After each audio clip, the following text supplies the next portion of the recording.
Good morning children's.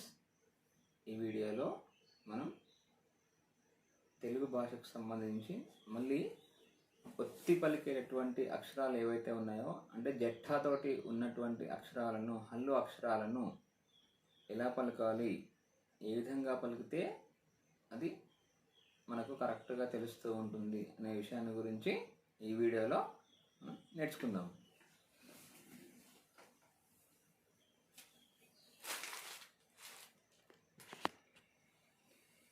ఇక్కడ చూడండి,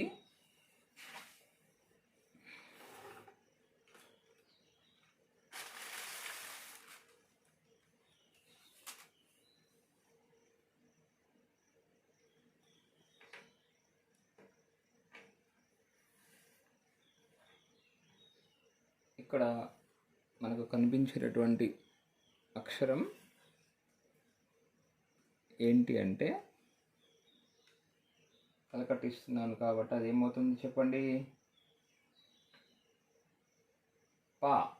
very good. పా అని మనం పిలుస్తూ ఉన్నాం. అయితే ఈ పా అనే అక్షరానికి కింద నేను జట్టా ఇస్తున్నాను. సో ఇప్పుడు మనం ఏమని పిలుస్తాము చెప్పండి? ఫా. Very good. పా అని అనకూడదు, ఎందుకంటే కింద జట్టా ఉంది కాబట్టి థా అని అనాలి గట్టిగా. అంటే గాలిని బిగబట్టి తర్వాత గొంతులోంచి హా అనే శబ్దంతో మనం పలికితే, గట్టిగా పలికితే అప్పుడు జట్టా అక్షరాన్ని కరెక్ట్గా పలికినట్టు. ఫా అని చూడండి. ఫా. Very good. ఆ విధంగా అనాలి. అదేవిధంగా చూడండి, ఇంకో అక్షరం జట్టాతో ఉన్న అక్షరాన్ని చూద్దాం.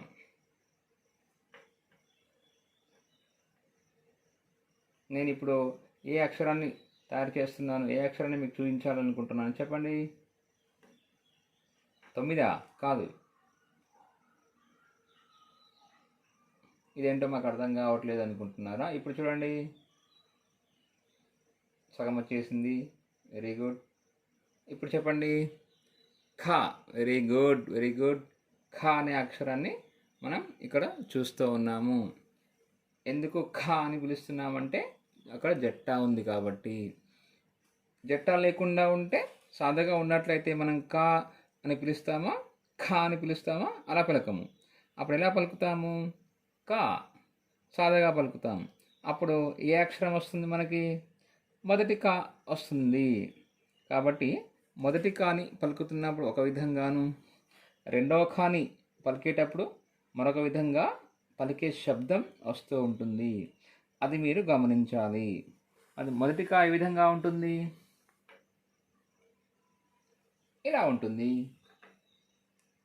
చూడండి, మొదటి కాని జస్ట్ సింబాలిక్గా చూపిస్తున్నాను మీకు. అంటే ఈ విధంగా ఉంటుంది కాబట్టి గమనించాలి.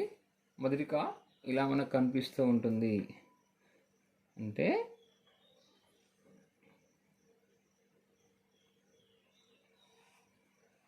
ఓకే. అదేవిధంగా గాని తీసుకుంటే సాదగా, ఇది సాదగా గా అని పిలుస్తాము. ఒత్తుగా హాతో పలుకుతాము గట్టిగా. అలాగే చూడండి, ఇక్కడ బా, ఇది బా అనుకుంటున్నాము. ఇది బా కాబట్టి ఇప్పుడు గట్టిగా పలికే భా అనే అక్షరంగా మనం దీన్ని రాస్తున్నాం. అలాంటప్పుడు ఏం చేయాలి? ఇక్కడ క్రింద జట్టాన్ని ఇవ్వాలి. Very good.